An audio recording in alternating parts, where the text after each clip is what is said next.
Yra lėlės buduarinės, šarnyrinės ir stacionarės. Nu, dar yra pogrupį ten teatralinės lėlės, meškučiai, tėdžiai tie vadinami. Aš užsiiminėjau stacionariniam lėlėm. Lėlės suaugusiam žaisti akytėm, su akytėm. Nu, ir ką tu matai toj lėlėj, o pasaką pats turėjau susikurti. Kur jis eina, ką jis daro, Čia yra neribota fantazija. Ten aš einu per parodą ir matau paveikslus, ir ten dar Liliana man papasakoja, aš kažką kitą matau. Nu, čia mano akis ir šitą. Tai ir jūs kiekvieną savo atrasti šituose darbuose. Ką aš dariau tenais, ten stovi prie Audros šitą moterytę ten tokia, kiekviena moteris turi turėti mažą juodą suknelę. Nu, tai viena moteris ten turi mažą juodą suknelę. Kita panelė ten susiruošusi pasimatymą. Nu, aš nemoku papasakoti, jūs patys žiūrėkit ir fantazuokit, kas ten yra. Man atrodo labai gerai, kad čia šiandien skambėjo Anderseno tekstai, iš tiesų. Ten labai gražių frazių buvo, jeigu dirbi ir gyveni, tikrai. Jeigu kuri gyveni, nekuri jau kažkoks gyvenimas skurdesnis. Man. Tai iš tiesų tas pasakų pasaulis, pasakų, sakmių, legendų pasaulis, jis kažkur visai čia pat, ne? Ir ypač kalėdų metu, aš tai dar ryte galvojau, kad kam, iš kur jos atėjusios tos Olego lėlės, galvoju, gal iš Tolkieno, Žiedų valdovo, kažkoks toks viduržemio ta šalis, ar ne? Nu, šiandien čia Andersenas suskambėjo ir irgi klausėmės Anderseno ir fone ten ta, priminkit pavadinimą su paukšteliais, ten yra marginėtoja ar paukšteliai? Lesinėtoja. Marginėtoja šalia maisto. Nes gamtoje matėt, kad pas paukščius visi kiaušiniai juk margi yra. Nu tai kažkas juos margina. Nu, tai va, čia pasirodo, čia jos darbas, tos mergelės, kuri visus tos kiaušinius. Kažkokia fėja yra, kuri tos kiaušinius margina. Tai žinokit, aš turiu, Lilijana, jums pasiūlymą, kai būna naktis muziejuje, tai siūlyčiau padaryti naktį su Olego lėlėm. Įtariu, kad kūčių naktį tai jos tikrai prabyla, bet kaip jūs ten su jom susidorojat savo dirbtuvėj? Kaip papasakokit, kaip ten būna, kaip jos pas jūs pasibeldžia, kaip ten... Man žmona liepė nenusišnekėti. Visko šnekėti. Gerai, kur ta žmona? Dabar prašau matyti. Liepė nekalbėti. Žmona prašo matyti. Žmona kalbės už jūs dabar. Dabar vyksiu. Aš galiu papasakoti. Bet aš savais žodžiais. Pradedu klijuoti šitą, batus pradedu, o jie klijuojas moment kliju. Taip klijuoja, prisijuos, tai paskui tokių vaizdų prisijuoja, tokių yra, tokių fantastinių personažų prisigalvoja, taip kad nejuokauju. Viskas iš to. Tai aš nebereikalų iš šamanų pavadinau, ar ne? Nu, turbūt. Ne, iš Pokuchanskytės šnekėti mes čia... Kažkaip. Bet ten buvo dvarininkai, o mes kumečiai, nes jūs talės raštininkai. Nes prie tos kitos eglutės. Mes tam kitam kambarį, mes tarnų kambarį. Jeigu kas įdomu, tikrai aš papasakosiu, pasakysiu, bet kalbėti ir aš nemoku tikrai. Tikrai moki, bet kalbėti ne. Tikrai tas atvejas, kada darbai kalba patys ir autoriui kalbėti nebereikia. Labai tikrai yra sunku, kada tapytoja ar ko nors klausia, na papasakokit apie savo kūrybą. Taip rytui galvoju, diena, ką jums reikia sakyti, jau aš viską pasakiau, aš nudaviau, ar išdrožiau. Tai va, tai šiuo atveju reikia klausinėti, aš norėjau sakyti tardyti, bet gal geruoju klausinėti, tada, sakė, geranoriškai viską papasakos.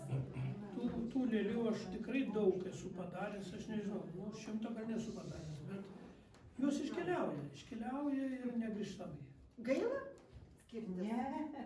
Kitų žinokit neprisimenu. Va, čia yra teisingiausias požiūris į kūrybą. Kai kurie autoriai labai sunkiai skiriasi su savo darbais ir nenori skirtis. O aš galvoju, kad jeigu jau antikoje pasakyta, kad menininkas yra tik tai tarpininkas tarp kūrėjo, demiurgo ir žmogaus, vadinasi, tau duota, tu sukūrei ir paleidai žmonėm, pasidalinai džiaugtis. Ir jeigu tavo darbas atlieka džiaugsmų žmonių širdise, tikslas ir yra pasiektas.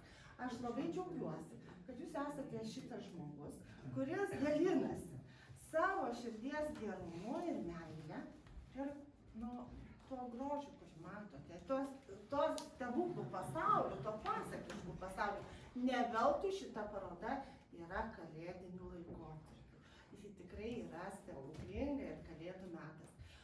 Mes ilgai jūsų nekankinsim, jūs visi galėsite kalbėti, bet kadangi jau aš tą maišiuką tikrai labai noriu atiduoti, tai aš dėkoju, visus paskui kviečiame arbatos ir kavos, pasirašyti, pabūti. Neišeikite jokių būdų. Taip, nepabėgti, eiti, kalbėti, bendrauti, laiko tikrai yra.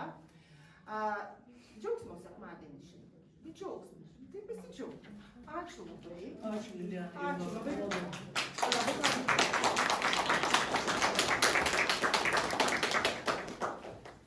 Kalbantieji. Maišiukai irgi atiduosite? Ne. Čia aš gavau maišiuką. Čia mano maišiukas. Mes jau 5 metai šeimomis, 5, ne? Vienu žodžiu, pradžia buvo kaip. Graži pavasario diena, ateina Liečičiai ant pakrantės, mes ten dirbam kažkokius darbus, kažką medžio darbus. Ateina dėdukas toks, dar su barzda buvo. Jis tokia gražia stovi, tai pakreipęs galvą, žiūri mane. Aha. Ir cituoju.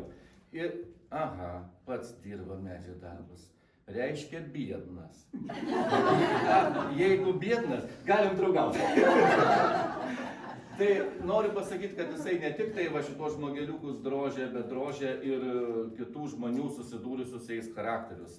Gerai, ta žodžio prasme, bet naudodamas šoko terapiją kartais. Tai vienu žodžiu... Aš neturiu laiko gražiai kalbėti. Tiek daug gero davė, tiek daug išmokė ir aš semiu, mes tiksliau semiam visą šeimą. Iš Olego tikrai yra kas paima.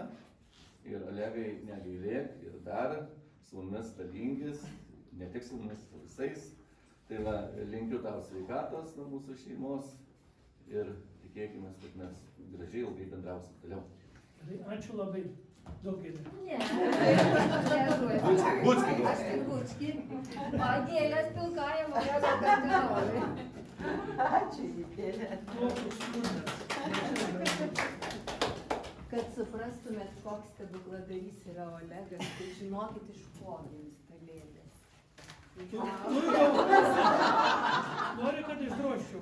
Čia galbūt tai rankytai ar kojytai dar šlapia, dar turi pabūti, dar su jie pabendrausi. Tai iš sunkaus gimsta lengvas. Stebukladario rankose, sėkmės tau, Olegai. Aš irgi turiu maišelį, tai noriu žodį pasakyti.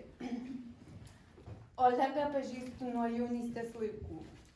O, nesigrūdinau. Visada stebėjausi ir jis stebino savo darbų užbaigtumu, iki galo padaryta labai kruopščiai ir puikiai. Bet kad tuos darbus tai padaryti, tai turėtų žmogaus viduje būti harmonija ir ramybė. Manau, kad prie to labai daug prisideda žmona. Todėl aš džiaugiuosi, kad jie yra mano draugai ir tiesiog didžiuojuosi. Sėkmės jums, harmonijos, sveikatos ir išlikime visi kartu ir toliau. Ačiū labai. Aš labai linkiu. Oi. Ačiū labai. Tarp kitko mes susipažinom Sibire, bet jau kai antrą kartą buvom Sibire, jau savo norų išvažiavę. Šiaurė. Taip. Na ką, mes daugiau kaip 20 metų stebim Olego kūrybos procesą. Ir galim paliudyti, kad čia šitų šedevrų buvo gerokai daugiau ir yra. Nes Olegas yra, kaip Jūratė sako, lietuviškasis Leonardo da Vinci, jis kažką tai kūrė, prietaisus įvairius. Ir, aišku, žavi jo kūryba ir seniai norėjusi, kad kažkam parodyt daugiau. Ir pagaliau atėjo ta diena ir mes tikrai labai džiaugiamės. Ir džiaugiamės ne tik tai jo kūryboje, pačiu Olegu yra didelė dovana su juo bendrauti, nes jis tikrai nuostabus žmogus su Vilegu. O kadangi Olegas jau iš sodybos į dvarą persikėlė, tai iš Raudondvario dvaro linkėjimai iš draugiško Tiškevičių dvaro. Labai ačiū tada pasaulio. Ir geresnė. Ačiū, kad augini, prižiūri šitą vaiką. Ačiū labai už dovanas, jeigu kas. Dar Aš nemoku kalbėti. Tai mes kolegos. Gėlis iš mano vyslyno. Geras tavo vyslynas, labai gražus. Aš mielai papasakosiu, jeigu ką domina. Sukišo mano maišas. Prašau. Malonu pažinti jūs tikrai. Ačiū bičiuliam Edmundui ir Jūratė, kad aš esu, atsiprašau, šitoje erdvėje, kad esu šitoje parodoje. Sveikinu, džiaugiuosi ir aplamai džiaugiuosi Antazavė ir jūsų rūmais. Nuostabios parodos, europinio lygio. Pasižiūrėjau Kolidorių Landsbergis, šitos skulptūrėlės gali keliauti, linksmint Paryžių, pasaulį visur jos. O dabar apaklės ir kalbas. Taip.